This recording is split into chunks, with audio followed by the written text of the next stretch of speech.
नीली आंखों वाली परी की कहानी। सालों पहले भानिया राज्य में कर्ण राजा का शासन चलता था। राजा का दिल बहुत साफ था। वो हर त्योहार के दिन लोगों को दान देते थे। इस साल भी एक त्योहार के अवसर पर राजमहल में दान लेने वालों की भीड़ लग गई। राजा ने सबको भर भर कर दान दिया। अंत में कमर को झुकाते हुए एक महिला राजा के पास दान लेने के लिए पहुंची। लेकिन तब तक राजा के पास दान देने के लिए कुछ भी नहीं बचा। राजा ने तुरंत अपने गले से हीरे का हार निकालकर उस महिला को दे दिया। वो महिला राजा के सिर पर हाथ फेरते हुए आशीर्वाद देकर चली गई। अगले दिन राजा अपने बगीचे में बैठकर सोच रहे थे कि मेरे जीवन में एक पुत्र की कमी है। भगवान ने मुझे सब कुछ दिया लेकिन पुत्र सुख पता नहीं क्यों नहीं दिया। तभी राजा के गोद में आकर एक आम गिरा। राजा इधर उधर देखने लगे। उनके मन में हुआ कि आखिर यह आम मेरी गोद में आया कैसे। तभी कुछ देर बाद उन्हें बहुत सारी परियां दिखीं। उन सभी परियों में से एक नीली आंखों वाली परी राजा के सामने आई और बोलने लगी कि इस आम को अपनी पत्नी को देना। यह आम तुम्हें पुत्र रत्न देगा। इसे खाने के 9 महीने बाद ही तुम्हारी पत्नी मां बन जाएगी। वैसे तुम्हारे भाग्य में पुत्र सुख तो नहीं है, लेकिन तुम दिल के साफ हो और बहुत दानी हो, इसलिए तुम्हें ये सुख मिला है। बस ये सुख तुम्हें सिर्फ 21 साल तक मिलेगा। जैसे ही तुम्हारे बेटे की शादी होगी, उसकी मौत हो जाएगी।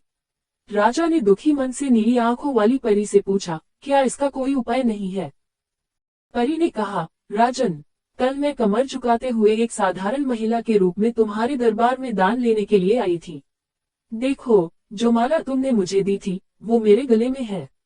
तुम्हारे इसी कर्म और दूसरों की मदद करने की भावना के कारण मैं तुम्हें पुत्र का आशीर्वाद देने के लिए आई हूँ। लेकिन तुम्हारा बेटा 21 साल से ज्यादा नहीं जी पाएगा। फिर भी तुम उसकी मौत होते ही उसे एक संदूक में डाल देना। उसके बाद संदूक में 4 दही के घड़े रखना और बीच जंगल में लाकर छोड़ देना। इतना कहकर नीली आंखों वाली परी वहां से ओझल हो गई। राजा ने महल जाकर सारी बात अपनी पत्नी मैत्री को बता दी और उसे आम खाने के लिए दिया। राजा की पत्नी ने आम खाने के ठीक 9 महीने के बाद एक पुत्र को जन्म दिया। बेटा होने की खुशी में राजा ने बहुत बड़ा जश्न रखा। जश्न के बाद बेटे का नाम देव रखा गया। होते होते राजकुमार देव की उम्र 21 साल की हो गई। उसके विवाह के लिए प्रस्ताव आने लगे। राजा ने एक बुद्धिमान लड़की वत्सला से अपने बेटे की शादी करा दी। शादी के कुछ ही दिनों के बाद नीली आंखों वाली परी की बात सच हो गई और राजा का बेटा देव मर गया। राजा और रानी नीली आंखों वाली परी की बात भूल गए थे। जब देव के अंतिम संस्कार के लिए राजा लोगों के साथ शमशान की ओर बढ़ने लगे, तो राजा को परी की बात याद आ गई। तुरंत राजा ने सबको एक बड़ा सा संदूक और 4 दही के घड़े लाने के लिए कहा। संदूक आते ही राजा ने भारी मन से अपने बेटे को उसमें डाला और दही के 4 घड़े भी रख दिए। उसके बाद राजा ने अपने सैनिकों की मदद से उस घड़े को घने जंगल के बीच में रख दिया। वहां से लौटने के बाद राजा का मन किसी काम में नहीं लगा। कुछ समय बाद देव की पत्नी अपने मायके चली गई। समय बीता और देव की मृत्यु को 1 साल हो गया। देव की पत्नी वत्सला के घर एक बूढ़ा आदमी खाना मांगने के लिए पहुंचा। उसने बड़े प्यार से उसे खाना खिलाया। खाना खाने के बाद उस भिखारी ने अपना हाथ धोने के लिए दूसरे हाथ की मुट्ठी खोली। तभी वत्सला ने उस मुट्ठी में अपने पति देव की सोने की चेन देखी। वत्सला ने तुरंत भिखारी से पूछा, आपको यह चेन कहाँ से मिली? यह मेरे पति की है, जिन्हें संदूक में बंद करके जंगल के बीच में रखा गया था। भिखारी ने डरते हुए कहा, हाँ, मैंने ये चेन उसी संदूक से निकाली है। वत्सला ने कहा, आप डरिए मत, मैं सिर्फ उस जंगल तक जाना चाहती हूँ, जहाँ मेरे पति का संदूक रखा है। भिखारी ने कहा, वो भयानक जंगल है, मैं आपको वहां तक नहीं लेकर जा पाऊंगा। हाँ, आप चाहो तो मैं आपको उस संदूक से थोड़ी दूर ले जाकर छोड़ सकता हूँ। वत्सला तेजी से भिखारी के साथ जंगल तक पहुंची।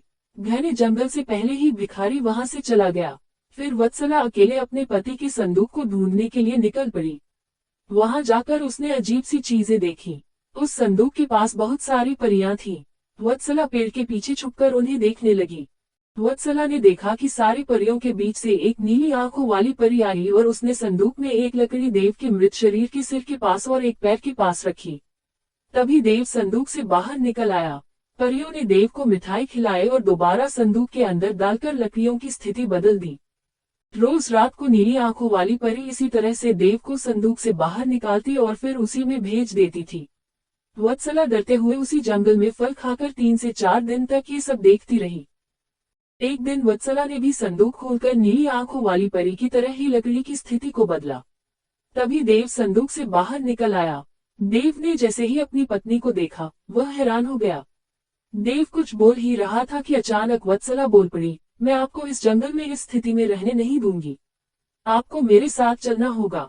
देव ने वत्सला को समझाते हुए कहा, मैं नीली आंखों वाली परी की वजह से ही इस दुनिया में आया हूँ। मैं उनकी आज्ञा के बिना कहीं नहीं जा सकता। तुम मेरे संदूक में रखा हुआ एक घड़ा अपने साथ लेकर मेरे राज्य चली जाओ। वहां छुपकर रहना। तुम्हें 9 महीने बाद एक पुत्र होगा, तब मैं तुमसे मिलने आऊंगा। अब तुम लकड़ी की स्थिति बदलकर मुझे पहले की तरह संदूक में जाने दो। वत्सला ने अपने पति के कहे अनुसार ही किया। सबसे पहले संदूक में पति को भेजा, फिर वह दही का एक घड़ा लेकर रूप बदलने के बाद राजमहल पहुंची और रानी को चिट्ठी भेजकर रहने के लिए जगह मांगी। रानी ने दया करके उसे राजमहल के पास ही एक कमरा रहने के लिए दिया। जब रानी को पता चला कि वह गर्भवती है, तो रानी उसका ख्याल भी रखने लगी। जब वत्सला ने बच्चे को जन्म दे दिया, तो देव उससे मिलने के लिए आया। उस समय रानी पास से ही गुजर रही थी। उन्होंने तुरंत अपने बेटे को पहचान लिया। रानी सीधे देव के पास पहुंची और पूछने लगी, ये तुम्हारी पत्नी है, ये तुम्हारा पुत्र है, तुम जीवित हो, अब मैं तुम्हें कहीं नहीं जाने दूंगी। देव ने कहा, माँ, मैं आपके साथ नहीं आ सकता हूँ। इसका एक ही उपाय है, आपको अपने पोते के लिए एक उत्सव रखना होगा। आप उसमें सारी परियों को बुलाए। जब परियां आ जाएं, तो नीली आंखों वाली परी का बाजूबंद किसी तरह निकाल कर जला देना। उसके बाद नीली आंखों वाली परी से मेरे जीवन का वरदान मांग लेना। इतना कहकर राजकुमार देव वहां से चला गया। उसकी मां ने दुखी मन से उसे विदा किया। कुछ ही दिनों में रानी माइत्री ने अपने बेटे देव के कहे अनुसार जश्न रखा और सारी परियों को भी बुलाया। सभी जश्न में डूबे हुए थे। तभी रानी माइत्री का पोता रोने लगा। रोते बच्चे को देखकर नीली आंखों वाली परी ने उसे अपनी गोद में उठा लिया। तभी रानी माइत्री ने परी से कहा, देखिए न, इसे आपका बाजूबंद पसंद आ गया है। तभी तो आपके पास आते ही इसने रोना बंद कर दिया। क्या आप कुछ देर के लिए अपना बाजूबंद इसे खेलने के लिए दे देंगी? परी ने तुरंत अपना बाजूबंद उस बच्चे को दे दिया। रानी माइत्री को इसी मौके का इंतजार था। उसने सबकी नजरें बचाते हुए उस बाजूबंद को आग में डाल दिया। नीली आंखों वाली परी ने अपने जलते बाजूबंद को देखकर रानी माइत्री ने पूछा, आपने ये क्या किया? अब हम आपके बेटे देव को अपने पास उस जंगल में नहीं रख पाएंगे। ये सुनते ही रानी माइत्री ने रोते हुए परी से प्रार्थना की।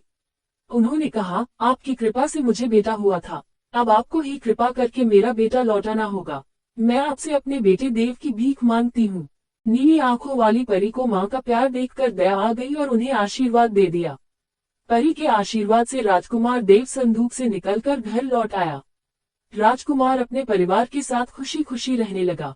कहानी से सीख, विनम्रता से सबका दिल जीता जा सकता है और सब्र व सही रणनीति से इंसान मुश्किल काम को भी पूरा कर लेता है।